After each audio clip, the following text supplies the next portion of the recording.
ஏன்னா எனக்கு நல்லா தெரியுது. எனக்கு அவங்க கூட படம் பார்த்தவங்களே என்கிட்ட சொல்கிறாங்க. பட் ஆனால் அந்த டைரக்டரே உட்கார பார்க்க வச்சு அவர் ஒன்று பார்த்து எடுத்து போட்டிருக்கோம். சமமான்றது. ஸோ சொல்லும் பொழுதும் எல்லாருக்குமே எல்லாமே கிடைக்குதா, ஏன் இத்தனை விஷயங்கள் கேள்விகள் கேட்கப்படுது அப்படின்னும் போது அதற்கான புரிதலையும் அதற்கு பின்னாடி இருக்கக்கூடிய ஸ்ட்ரகிள் அண்ட் பேட்டிலையும் ஒவ்வொரு முறை திரையில் காட்டக்கூடிய இயக்குனர் காட்டியிருக்காரு. அதுக்கு நம்ம எல்லாருக்கும் மெட்ராஸ் திரைப்படமாகட்டும், காலா, கபாலி போன்ற திரைப்படங்களாகட்டும், இப்பவும் சரி இந்த தங்கலான் பின்னாடி இருக்கக்கூடிய அந்த தங்கத்திற்கான தேடல் பின்னாடி இந்த மக்கள் எந்த அளவுக்கு அடிமைகளாக இருந்திருக்காங்க, அவங்களோட வாழ்க்கையை மீட்டெடுத்து எவ்வளோ சக்ஸஸ்ஃபுல்லாக வாழ்றதுக்காக நிறைய விஷயங்கள் பண்ணுறாங்க அப்படின்னு ரொம்ப பியூட்டிஃபுல்லாக ஒரு கிரேட்டஸ்ட் விக்டரியோட இன்னைக்கு நம்ம கூட இருக்காங்க. அண்ட் முதல் திரைப்படம் இயக்குனர் மாரி செல்வராஜ் அவர்களுடைய முதல் திரைப்படத்தின் தயாரிப்பாளர் நீலம் புரொடக்ஷன்ஸின் இயக்குனர் ப. ரஞ்சித் அவர்களை அன்புடன் மேடைக்கு அழைக்கிறோம். ஜெய்பீம், எல்லாருக்கும் வணக்கம், ரொம்ப நன்றி. ஆக்சுவலி மாரி செல்வராஜ் மேலே இருக்கிற பொறாமையை விட ராம் சார் மேலே தான் எனக்கு அடிக்கடி பொறாமை இருக்கும். ஏன்னா ஒரு சினிமா பண்ணணுன்னு ஒரு அசிஸ்டன்ட் டைரக்டராக நம்ம தேடுறப்போ நம்ம மீட் பண்ணுற ஆளுங்கிட்ட எப்படியாவது நம்மளை பற்றி வெளிப்படையாக பேசிட முடியுமா, இல்லை இங்கே இருக்கிற சினிமா சூழலை வெளிப்படையாக நம்மளால் ஒரு டிஸ்கஷன் பண்ண முடியுமா, இது வரைக்கும் இருக்கிற தமிழ் சினிமா சூழல் என்ன மாதிரியான படம் எடுத்துகிட்ருக்கு, யாரை பற்றி எடுத்துகிட்ருக்கு, இதில் நான் எங்கே இருக்கிறேன் அப்படின்றத நம்ம ஒரு சினிமா பர்சன்கிட்ட, சினிமா டைரக்டர்கிட்ட, இல்லை தயாரிப்பாளர்கிட்ட நம்மளால் பேசிட முடியுமா அப்படின்ற பல கேள்விகள் இருக்குது. நான் அசிஸ்டன்ட் டைரக்டராக என்னோடய லைஃப்பை நான் ஸ்டார்ட் பண்ணுறப்பவே என்னுடைய படங்கள் என் லைஃப்பை பற்றி தான் பேசணும் அப்படின்றது தான் என்னுடைய இலக்காக இருந்தது. நான் அதனால தான் சினிமாவுக்குள்ளேயே வந்தேன் நான். பட் ஆனால் சினிமாவுக்குள்ளே நான் அந்த என்ன சொல்கிறது, இந்த ரீடிங், அப்புறம் சிற்பத்திரிக்கையை படிக்கிறது, இல்லை இங்கே இருக்கிற மாஸ்டர்ஸை பற்றி பேசுகிறது, ஆல்ரெடி படம் பண்ண மாஸ்டர்ஸை பற்றி பேசுகிறது, ஒரு சென்சிட்டிவான இல்லை ஒரு ஃபிலிம் மேக்கிங்கை பற்றி டிஸ்கஸ் பண்ணுறது அப்படின்ற ஒரு ஏரியாவே தேடி கண்டுபிடிக்க வேண்டிய இடமா தான் இருந்தது. ஆக்சுவலி அப்படியே என்னென்னா ஒரு காமனாக இல்லை வேர்ல்ட் சினிமா பற்றி பயங்கரமாக பேசலாம். இங்கே இருக்கிறவங்க நிறைய பேசலாம். அந்த சினிமா பாரடைஸை பற்றியோ இல்லை லைஃப் இஸ் பியூட்டிஃபுல் பற்றியோ இல்லை எல்லாத்தையும் பற்றி நம்ம பயங்கரமாக பேசலாம், சிலாகிக்கலாம், அதுக்கான ஸ்பேஸ் இருந்தது. லிட்ரேச்சரில் கூட தலித் சினிமாவை பற்றி டிஸ்கஸ் பண்ணுறதுக்கு ஒரு ஸ்பேஸ் இருந்தது ஆக்சுவலி. ஆனால் தமிழ் சினிமாவில் இருக்கிறவங்க கிட்ட அந்த ஸ்பேஸ் இருந்ததான்னா டெஃபினட்டாக இல்லை அப்படின்னு தான் நினைக்கிறேன். ஏன்னா அப்படி பேசுகிறதே இங்கே அது எப்படி இருந்ததுன்னு எனக்கு தெரியல. எனக்கு ஒரு அனுபவமும் இல்லை. நான் ஒர்க் பண்ண இடத்துலையும் சரி, நான் கடந்த இடத்துலையும் சரி, நான் ஒரு ஃபஸ்ட்டு படம் பண்ணி முடிக்கிற வரைக்குமே எனக்கு யாரையும் நான் அப்படி கண்டுபிடிக்கவும் இல்லை, யாரையும் நான் பார்க்கவும் இல்லை ஆக்சுவலி. அப்போ என்னுடைய திரைப்படங்களில் நான் ஃபஸ்ட்டு ஒரு ஸ்கிரிப்ட் எழுதி முடிச்சுட்டு அதில் அம்பேத்கர் ஜெயந்தி, அம்பேத்கர் விழாவை கொண்டாடுவதை பற்றி ஒரு எழுதியிருந்தேன். அதை எழுதி நான் ஸ்கிரிப்ட் சப்மிட் பண்ணுறப்போ அந்த பேஜ் மட்டும் கிழிச்சிட்டு கொடுங்க, ஏன்னா இங்கே இருக்கிற தயாரிப்பாளர்கள் அதை விரும்ப மாட்டாங்கன்னு சொன்னாங்க. ஸோ அதனாலே நான் என்ன பண்ணேன்னா, எந்த தயாரிப்பாளரையும் நோக்கி நான் போகவே இல்லை. அதாவது பாப்புலராக இருக்கிற தயாரிப்பாளர்கிட்ட நான் போகவே இல்லை, பாப்புலரான ஹீரோ கிட்ட நான் போகவே இல்லை. ஃபஸ்ட்டு நான் போகணும்னு நினச்ச ஒரே ஹீரோ தனுஷ் தான். ஆனாலுமே எனக்கு என்னென்னா நான் போயிட்டு தனுஷ்கிட்ட போயிட்டு அவர்கிட்ட நான் அப்படி ஒரு கதை சொல்ல போகிறேன், நான் இப்படி ஒரு கதை வச்சுருக்கேன், நான் இங்கேருந்து வந்திருக்கிறேன், ஸோ இந்த மாதிரி ஒரு கதை சொல்ல போகிறேன் நான் சொல்கிறதுக்கு கூட எனக்கு தைரியமே கிடையாது. ஏன்னா இங்கே ப்ராக்டிஸே இல்லை, மாடலே இல்லை. சரி, இதை எப்படி ஹேண்டில் பண்ணுறதுன்னு எனக்கு தெரியல. அதனால் நான் என்ன சொன்னேன், நான் என்ன நினச்சேன்னா புது ப்ரொடியூசர்களை நோக்கி நகர்ந்தேன். படமே பண்ணாத ஆட்கள் கிட்ட போயிட்டு நம்ம பேசலாம், படமே பண்ணாத ஆட்களை நம்ம மீட் பண்ணலாம். ஸோ அப்படி ட்ரை பண்ணி தான் நான் ஒரு ப்ரொடியூசர் கண்டுபிடிச்சேன். அதுக்கு முன்னாடி நிறைய பேர் நான் மீட் பண்ணேன், நிறைய பேர்கிட்ட பேசினேன், நிறைய பேர் கதை கேட்டாங்க, சில பேர் இதை புரிஞ்சுக்கிட்டாங்க. நிறைய இடங்களை நான் மறைச்சி தான் நான் சொல்ல வேண்டியதாக இருந்தது. ஆனால் என்னோடய திரைப்படம் எடுக்கிறப்போ நான் இதை நான் மறைக்காமல் நான் யாருன்றது சொல்லணும் அப்படின்றது ஒரு பெரிய வாண்டிங் எனக்குள்ளே இருந்தது. ஸோ நான் அப்படி தான் என்னுடைய திரைப்பயணத்தை நான் ஆரம்பித்தேன். ஆனால் ராம் சார் மாதிரி ஒரு டிரெக்டர் அவர்கிட்ட நான் ஒர்க் பண்ணியிருந்தேன்னா ஒரு வேளை இன்னும் பயங்கரமாக என்னுடைய பாலிடிக்ஸை இன்னும் வெளிப்படையாக ஃபர்ஸ்ட் படத்துலேயே பயங்கரமாக பேசுறதுக்கான ஒரு வாய்ப்பு எனக்கு கிடைச்சிருக்கும் அப்படின்னு நான் நினைக்கிறேன். அதை உண்டாக்கி கொடுத்த உங்களுக்கு, மாரி செல்வராஜுக்கு உண்டாக்கி கொடுத்த உங்களுக்கு, மாரி செல்வராஜுக்கு மட்டும் இல்லை, உங்ககிட்ட இருக்கிற ஒர்க் பண்ணுற எல்லா அசிஸ்டன்ட் டைரக்டருக்கும் நீங்கள் கொடுத்துருக்குறீங்க. அண்ட் ரொம்ப ரொம்ப சந்தோஷம். ஏன்னா ரொம்ப சாதாரண விஷயம் கிடையாது. ஒரு டிரெக்டர் தான் கிட்ட இருக்கிற பசங்களை படிக்க வைக்கிறது, படிப்பு நோக்கி நகர்த்துறது, அண்ட் படிப்பு மட்டும் இல்லாமல் நிறைய சாகச வேலையை செய்ய வச்சிருக்கிறீங்க. அவனை நிறைய சொல்லியிருக்கான், அந்த தமிழ் தேசிய இயக்கம் அதுக்குள்ள பூந்து பாம்பு வச்சது அப்படி இல்லை, அது ஒரு கதைன்னு வச்சுக்கேன். ஸோ ரொம்ப சந்தோஷமாக இருந்தது. ஒரு வயலண்ட்டாக, அதாவது என்னென்னா ஒரு சொசைட்டிக்காக வந்து ஒரு புஷ் பண்ணி நீங்கள் போங்கடா இறங்குடா நில்லுங்கடான்றது இருக்குல்ல. ஸோ அண்ட் அவர் தான் ஃபஸ்ட்டு மாரி என்கிட்ட அனுப்பிச்சார். ஏன்னா மாரி என்கிட்ட வரதுக்கு முன்னாடி மெட்ராஸ் படத்து மேலே அவனுக்கு ஒரு டிஃப்ரெண்ட் ஒப்பீனியன் இருந்தது. அந்த மாரி கேரக்டர், அதில் ஒரு மாரி கேரக்டர், அவனை எதுக்கு நீங்கள் அப்படி பண்ணீங்க, ஏன்னா தலித் கேரக்டரே இங்கே வந்து பண்ணுறதே இல்லை, நீங்கள் ஒரு மாறின்ற கேரக்டர் வந்து அப்படி பண்ணியிருக்க வேண்டிய அவசியம் இல்லைன்னு சொல்லிட்டு அவனுக்கு டிஃப்ரெண்ட் ஒப்பீனியன் இருக்குன்னு அப்படி தான் அவர் பேசவே அனுப்பிச்சார். எனக்கு நல்லா தெரியும், ஞாபகம் இருக்குது. ஸோ அப்படி தான் மாரி செல்வராஜை நான் வந்து பார்த்தேன். மாரி செல்வராஜும் நானும் மீட் பண்ணேன். மாரி செல்வராஜ் சொன்ன கதை வந்து எனக்கு ரொம்ப பிடிச்சிருந்தது. அப்படி தான் நான் வந்து ஆரம்பித்தேன். ஸோ நான் என்ன சொல்ல வரேன்னா, ஏன் இந்த ஸ்பேஸ் ரொம்ப முக்கியமாக இருக்குது, ஏன் நம்ம இந்த சினிமாக்களில் இதை பேசியே ஆகணும், இதை பேச வேண்டிய தேவை என்ன இருக்குது அப்படின்றத வந்து கடந்த ஒரு 10-12 ஆண்டுகளாக நம்ம வந்து தொடர்ந்து இதை வந்து பேசிகிட்டே இருக்கிறோம், ஃபைட் பண்ணிட்டே இருக்கிறோம். ஆனால் இது வரைக்கும் அதுக்கான நியாயம் கிடைச்சதா, இல்லை இது பேசுறது சரிதான் அப்படின்னு எல்லாரும் ஒத்துக்கிட்டாங்களா, ஏன் சினிமாவில் நீங்கள் வந்து பேசிதான் ஆகணுமா, ஏன் பேசுகிறீங்க அப்படியெல்லாம் ஒன்றும் அவசியம் இல்லை. எப்பெல்லாம் வாய்ப்பு கிடைக்கிறப்பெல்லாம் ட்ரோல் பண்ணுறதுக்கான நிறைய விஷயங்கள் வந்து இங்கே இருக்கிற ரசிகர்களும் இங்கே இருக்கிற தமிழ் சினிமாவில் இருக்கிற ஆட்களும் வந்து நிறைய பேர் உருவாக்கி கொடுத்துட்டே இருக்கிறாங்க. அதை வந்து இங்கே பாப்புலராக விவாதிக்கிற இடத்துலையும் வந்து ரொம்ப புகழ்பெற்றிருக்கு. எப்படி வந்து எங்களுடைய திரைப்படங்கள் வந்து இங்கே கொண்டாடப்படுதோ அதே அளவு மிக மோசமாக விமர்சிக்கப்படுகிறது, மிக மோசமான வார்த்தைகளை கொண்டு ட்ரோல் பண்ணவும் படுது. ஆனால் இதுக்காகலாம் நம்ம பயந்துருவோம்னா, பயப்படே சின்ன வயசுலேருந்து 1008 பிரச்சனையை பார்த்து பார்த்து பார்த்து வளர்ந்து வந்து நிற்கிறான்னா இதெல்லாம் சாதாரணமான விஷயம் எங்களுக்கு.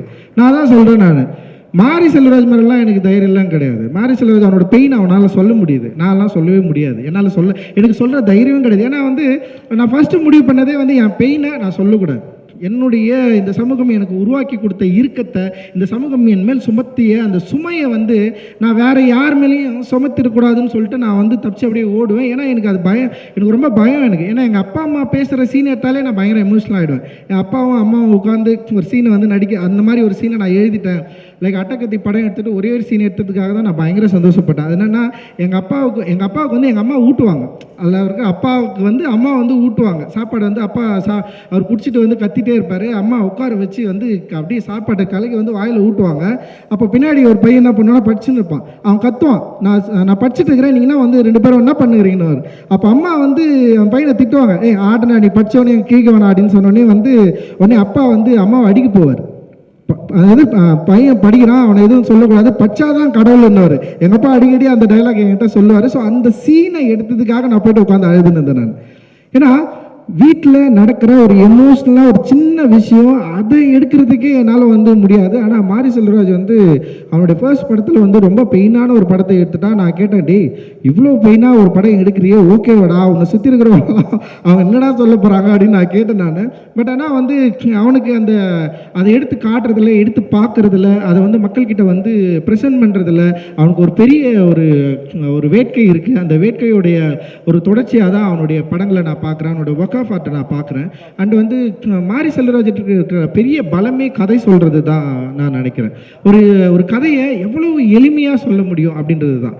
இப்போ நான் கூட பேசுகிறப்ப கூட நான் ரொம்ப படபடப்பாக அப்படியே பேசிடுவேன். என்னால் வந்து ஒரு விஷயத்தை வந்து சொல்லி புரிய வைக்க கூட முடியாது. ஆனால் மாரி செல்வராஜ் ரொம்ப நிதானமாக அவனுடைய மொழியை ரொம்ப நிதானப்படுத்தி ஒரு கதையை வந்து சொல்லி அது மக்கள்கிட்ட கொண்டு போய் சேர்த்து அது வந்து ஒரு ஜனரஞ்சகமான ஒரு மக்கள்கிட்டையும் வந்து அதை பேசுபொருளாக ஆக்குற வல்லமை வந்து மாரியோட மொழியில் இருக்கிறத நான் வந்து உண்மையிலே பிரமிப்பாக பார்க்குறேன். அது வந்து அது ஒரு சாய்ஸ் தான் நான் நினைக்கிறேன். அவனுக்கு வந்து பல விதமாக இருக்கும், ஆனால் ஒரு சாய்ஸை அவன் தேர்ந்தெடுத்திருக்கான். இந்த மொழியை நம்ம இப்படி தான் சொல்லணும், இந்த மாதிரி சொன்னால் மக்கள் வந்து இதை வந்து அக்செப்ட் பண்ண முடியும் அப்படின்ற மாதிரி அவன் வந்து டிசைட் பண்ணி ஒரு லாங்குவேஜை டிசைட் பண்ணி சொல்ல ட்ரை பண்ணுறான். அப்படி தான் நான் அவனுடைய திரைப்படங்களை பார்க்குறேன். பரியாரம் பெருமாளாக இருக்கட்டும், கர்ணனாக இருக்கட்டும், அப்புறம் வந்து மாமன்னன், இப்போ பண்ணிட்டு இருக்கிற வந்து இப்போ வாழை, அண்ட் வந்து பைசன் முதல் கொண்டு வந்து அவனுடைய லாங்குவேஜை ஒவ்வொரு படத்துலையும் வந்து கொஞ்சம் கொஞ்சமாக அப்படியே உயர்த்திட்டு வந்து அப்படியே மாறி மாறி வந்து ஒரு இடத்துல வந்து நிற்கிறான் அப்படின்னு தான் எனக்கு வந்து தோணுது. இன்னும் வெளிப்படையாக அவனுடைய வாழ்க்கையை பற்றி பேசுவதற்கு வாழை மூலமாக முன் வந்திருக்கிறான். நான் இன்னும் படம் பார்க்கல, என்னை படம் பார்க்க சொல்லி ரொம்ப நாளாக கேட்டுகிட்டே இருக்கிறான். பார்க்குறேன் நான் சொல்லிட்டே இருந்தேன். அண்ட் வந்து நான் ட்ரெய்லர் பார்த்தேன், எனக்கு ரொம்ப கொஞ்சம் பயமாக கூட இருக்கும். அவன் வந்து ரொம்ப கொடுமையாக வந்து சில விஷயங்கள்லாம் காட்டுறப்போ எனக்கு நான் கேட்பேன், டே ஏன்டா இது. இப்போ மாறி மேலே இன்னொரு விமர்சனம் வைப்பாங்க.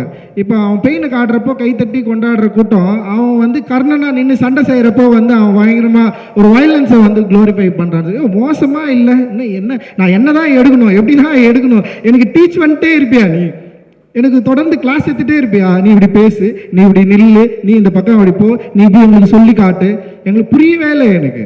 அப்போ ஒரு மொழியை ஒரு திரைப்படத்தை எப்படி சொல்லணுன்றத அவன் முடிவு பண்ணுறான். ஒரு படைப்பாளனா அவன் முடிவு பண்ணுறான். அப்போ ஒரு படைப்பாளன் முடிவு பண்ணுறப்போ மிகப்பெரிய ஒரு கொடூரத்தை நீங்கள் நிகழ்த்துறீங்க. என்ன நிகழ்த்துறீங்கன்னா வந்து பரியேறும் பெருமாள் தான் நல்ல படம், கர்ணன் அவரை மாமனெல்லாம் நான் மொக்க படமா எனக்கு தெரில. எனக்கு பரியேறும் பெருமாள் ரொம்ப சூப்பரான படம். அதுக்கப்புறம் எனக்கு வாழை தான் பிடிக்கும். ஏன் அப்போ கர்ணன் ஏன் அவனுக்கு பிடிக்கல? ஏன்னா அவன் திருப்பி அடிக்கிறான். திருப்பி அடிச்சா அவனுக்கு பிடிக்காதா? ஏன் திருப்பி அடிக்கிறான்? என்ன பிரச்சனை அங்கே நடந்துட்டு இருக்கு? ஏன் அவன் வாய்ஸ் வந்து ரைஸ் பண்ணுறான்? ஏன் வந்து அந்த ரைஸ் பண்ணுறதுக்கான சூழலை இந்த சமூகம் வந்து அவனுக்கு உருவாக்கி கொடுத்துருக்கு? இந்த கேள்வியை நீ உன்கிட்ட எப்போ கேட்டுக்க போகிற? ஸோ அந்த கேள்விக்கான பதிலை நீ தேடாமலே வந்து உனக்கு ரொம்ப ப்ரிவிலேஜாக ரொம்ப சொஃபஸ்டிகேட்டடாக உன்னை வந்து துன்புறுத்தாமல் உன் நெஞ்சு அப்படியே வருடி, ஓகே நீ வந்து என்னை இப்படி கொடுமைப்பட்டிருக்கிற, அதனால் நான் இவ்வளோ கவலைப்படுறேன் அப்படின்றத நான் வந்து உனக்கு சொல்கிறது மூலமாக நீ ஓகே சூப்பர்ப்பா, இது நல்லா இருக்குப்பா அப்படின்ற ஒரு கம்ஃபர்ட் ஜோன்லேயே நான் படம் எடுக்கணுமா அப்படின்றது தான் இங்கே ரொம்ப முக்கியமான கேள்வியாக இருக்குது. அந்த கம்ஃபர்ட் ஜோனை உடைச்சி தான் அவன் கர்ணன் எடுத்தான், அந்த கம்ஃபர்ட் ஜோனை உடைச்சி தான் அவன் மாமன்னன் எடுத்தான். அண்ட் இப்போ திரும்பவும் வாழை எடுக்கிறது கூட அவனோட கம்ஃபர்ட்டில் தான் எடுக்கிறான். உங்களுக்காகவோ இல்லை வந்து நீங்கள் வந்து திரும்பவும் வந்து இந்த படத்தை வந்து பயங்கரமாக பரியேறும் பெருமாள் மாதிரி இந்த படம் இருக்குது அப்படின்னு பாராட்டுறதுக்காகவோ எடுத்ததாக நான் நினைக்கல. அவனுடைய விருப்பத்தின் அடிப்படையில், அவனுடைய எண்ணத்தின் அடிப்படையில், அவனுடைய ஒர்க் ஆஃப் ஆர்ட் வந்து அவனுக்கு உந்துது.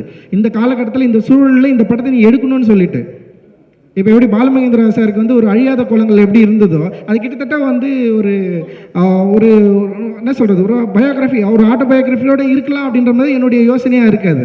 ஸோ அந்த மாதிரி வந்து வாழையாக இருக்கலாம். என்னை பொறுத்த வரைக்கும் மாரி செல்வராஜர் எல்லா படமும் ஆட்டோபயோகிராஃபி தான். என் படம் எல்லா படமும் ஆட்டோபயோகிராஃபி தான். அட்டகத்திலிருந்து என்னுடைய வாழ்க்கையை நான் திரைப்படமாக எடுத்துகிட்டே இருக்கிறேன். என் அப்பாவது எடுத்தேன், தாத்தாவது எடுத்தேன், இதுக்கு முன்னாடி எடுத்தேன், அதில் எல்லாமே என்னுடைய ரூட் இருக்குது. ஸோ அப்படி தான் நான் இதை நினைக்கிறேன். ஸோ இந்த படம் வந்து அந்த அளவில் மக்கள்கிட்ட வந்து ஒரு பெரிய வரவேற்பை பெறும்னு நான் நினைக்கிறேன். ஆனால் மாரி செல்வராஜ் இருக்கிற முன்னாடி வேறு லெவலில் எல்லா டைரக்டருக்கும் படம் காட்டி வேறு வழியால் நீங்கள் இதை பேசி தான் ஆகணும்னு சொல்லிட்டு பேச வச்சு லைக் ரொம்ப ஆச்சரியமாக இருக்குது. எனக்கு ரொம்ப கூச்சமாக இருக்கும் யாருக்காவது மெசேஜ் பண்ணி கேட்குறது கூட வந்து அவங்க ஏதாவது நம்ம படம் பார்த்துட்டு நல்லா இருக்கா நல்லா இல்லையா அட்லீஸ்ட் வந்து ஒரு விமர்சனம் சொல்லவும் கூட நம்மளாம் எதிர்பார்த்துருக்கேன். நான் ஒரு அட்டகத்தி படத்துக்கு அப்புறம் வந்து நான் இவ்வளோ படம் எடுத்துருக்கோன்னு வச்சிங்களேன். ஒரு சின்னதாக வந்து நம்ம படம் நமக்கு பிடிச்ச இயக்குநர்கள் கூட சொல்கிறேன், ஒரு சின்னதாக ஒரு நல்லா இல்லைன்னு கூட சொல்லிட்டோம், எனக்கு பிரச்சனையே இல்லை, இப்பா இந்த படம் எடுத்துருக்கப்பா எனக்கு பிடிக்கலப்பா நீ இப்படி பண்ணியிருக்கலாம்ப்பா அப்படின்னு ஒரு சின்ன டிஸ்கஷன் கூட இங்கே யாரும் அவ்வளோ ஈஸியாக வந்து இங்கே தயாராக இல்லை. ஆனால் தம்பி என்ன பண்ணிட்டான்னா எல்லா டைரக்டருக்கும் வளைச்சு படத்தை போட்டு நீங்கள் இந்த படத்துக்கு வந்து கருத்து சொல்லியே ஆகணும்னு சொல்ல வச்சு அண்ட் வந்து ரொம்ப சந்தோஷமாக இருக்குடா இதை பார்க்குறதுக்கு. ஏன்னா படைப்பை பார்க்க வேண்டிய தேவை இருக்குது. ஏன்னா இங்கே வந்து ரொம்ப ஈஸியாக இருக்குல்ல, ஒரு படம் இந்த படம் பார்க்கலாம் இல்லை பார்க்க வேணான்றது வந்து ஸ்கிப் பண்ணுறதுக்கு ரொம்ப ஈஸியான ஒரு சாய்ஸை நம்ம வந்து இங்கே இருக்கிற காலநிலை, இந்த சூழல், அப்புறம் அவங்களுடைய ஒர்க் ப்ரெஷர் வந்து உருவாக்கி வச்சிருக்கு. ஸோ அது என்ன ஆகுதுன்னா வந்து விமர்சன மதிப்பீட்டில் வந்து ஒரு ஒர்க்கை வந்து வேல்யூ பண்ணாமல் ஒரு ஒர்க்கை பார்க்காமலே வந்து அதை வந்து இல்லை நான் பார்க்கல அப்படின்னு சொல்லிட்டு ஒதுங்கி போகிறது இருக்குல்ல. ஸோ அது இங்கே நடக்குது.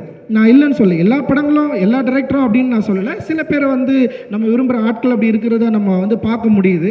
ஸோ அது எனக்கு சில டைம் வந்து கொஞ்சம் யோசனையாக இருக்கும். ஆனால் இந்த படத்தை வந்து அவன் என்ன பண்ணுறான்னா, அதாவது தத்துவங்கள் பால் ரைட்டு தப்பு அப்படின்லாம் இல்லை, இங்கே ரைட்டு லெஃப்ட்டு அது மாதிரி எதுவுமே இல்லாமல் எல்லா டைரக்டர்கிட்டையும் காட்டி இந்த படத்தை வந்து அவங்களுக்கு என்ன உணர்வை உருவாக்கி கொடுத்துருக்கு அப்படின்றத வந்து அவன் காட்டினது, அவங்க பார்க்க வச்சது அப்படின்றது ரொம்ப முக்கியமானது. பார்க்கணும், படத்தை பார்க்கலன்னா இந்த லைஃப் என்னன்றதே வந்து எல்லாருக்கும் தெரியாமல் போகும்ல.